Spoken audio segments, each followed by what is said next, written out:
आणि मुंबईतील बाप्पांच्या विसर्जनाच्या घडामोडींनंतर आता जाऊयात पुण्याला। पुण्याचे मानाचे 5 गणपती ज्यांच्या विसर्जन मिरवणुकीला आधी सुरुवात होते आणि त्यानंतर सार्वजनिक गणेशोत्सव मंडळातील मूर्ती या विसर्जनासाठी बाहेर पडतात।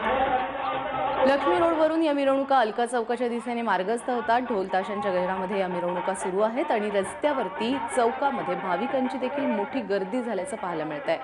कसबा गणपती आपण पाहू शकतोय, बैलांचा रथ आहे कसबा गणपतीसाठी म्हणून। मानाचा पहिला गणपती ज्याची विसर्जन मिरवणूक आता अलका चौकाच्या पुढे आल्याचं चित्र दिसतंय।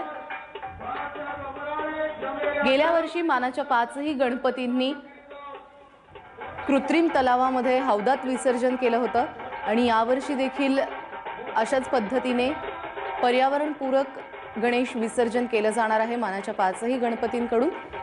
मानाच्या 5 गणपतींनी अशा पद्धतीने विसर्जन केल्यानंतर त्यांचं अनुकरण अनेकांनी केलं होतं, जे यावर्षी देखील अनेक करताना पाहायला मिळतील।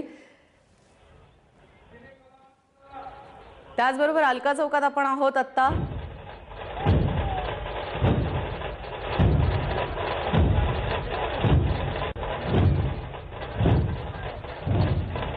कलाकार मंडळींचं ढोलताशा पथक देखील मुंबईमध्ये पाहायला मिळतं। अलका चौकातली ही थेट दृश्य आपण पाहतो।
आपण पाहू शकतोय ही मुंबईतली दृश्य, ज्यामध्ये ही जी सुरक्षा बोट आहे ती सर्वत्र फिरताना पाहायला मिळतेय।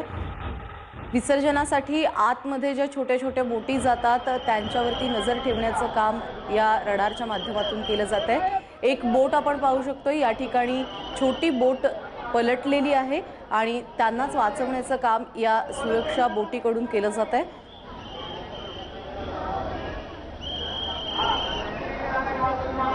सार्वजनिक गणेशोत्सव मंडळातील मोठमोठ्या मूर्तींसाठी म्हणून मोठे तराफे तयार करण्यात आलेले आहेत, मात्र घरगुती गणपतींचं विसर्जन करण्यासाठी म्हणून छोट्या बोटी असतात, ज्यामध्ये कोळी बांधव आपल्याला पाहायला मिळतात, त्याचबरोबर सुरक्षा रक्षकही असतात आणि त्या घरातले एक एक व्यक्ती बाप्पांच्या विसर्जनासाठी म्हणून आत समुद्रात जातात आणि त्यांच्यावरच नजर ठेवण्यासाठी कुठलाही अनुचित प्रकार घडू नये यासाठी म्हणून या सुरक्षा बोटी समुद्रात आज तैनात करण्यात आलेल्या आहेत. एक बोट पलटी झाली होती, तिलाच बाहेर काढण्याचं काम सुरू आहे.